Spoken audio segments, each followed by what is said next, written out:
আসসালামু আলাইকুম ভিউয়ার্স। আমরা সিম চালানোর সময় নেট কানেকশন দুর্বল থাকে। আসলে এই নেট কানেকশন আপনি বাড়িয়ে নিতে পারবেন।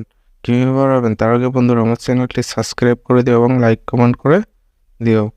চলুন তাহলে শুরু করা যাক। এর জন্য আমরা সেটিং অপশনে চলে যাব। সেটিং অপশনে যাওয়ার পর মোবাইল নেটওয়ার্ক এই অপশনে ট্যাপ দিব। ট্যাপ দেওয়ার পর জাস্ট এখান থেকে সিম অপশনে ক্লিক করব। ক্লিক করার পর জাস্ট এখান থেকে অ্যাক্সেস পয়েন্ট নেম যে অপশনটা আছে এই অপশনটা ক্লিক করব। জাস্ট এখান থেকে উপরে যে প্লাস আইকন আছে প্লাস আইকনে ক্লিক করব। ক্লিক করার পর এখানে নেম, এপিএন আর সার্ভার আমরা এই তিনটা কাজ করব। নেম, এপিএন আর সার্ভার জাস্ট নেমে ক্লিক করব।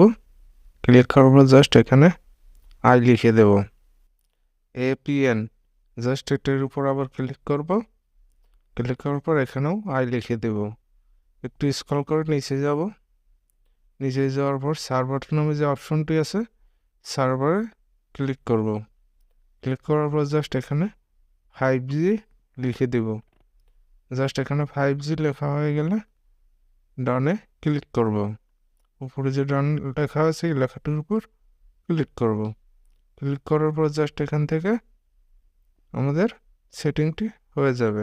জাস্ট এখানে যে জিপি ইন্টারনেট লেখা জাস্ট আয়ের উপর ক্লিক করলে জাস্ট এই অপশনটি অ্যানেবল করে দিব। দেওয়ার পর জাস্ট এখান থেকে এখন আমাদের কাজ শেষ হয়ে গেছে। এখন আপনি আপনার এরোপ্লেন মোডটা আছে নোটিফিকেশন বা টান দিবেন, টান দেওয়ার পর জাস্ট এরোপ্লেন মোডটা একবার অফ করে দিয়ে আবার অন করে দিবেন।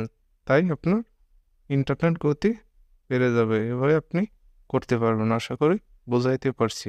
অন্য কোনো ভিডিওয়ে দেখা হবে। আল্লাহ হাফেজ।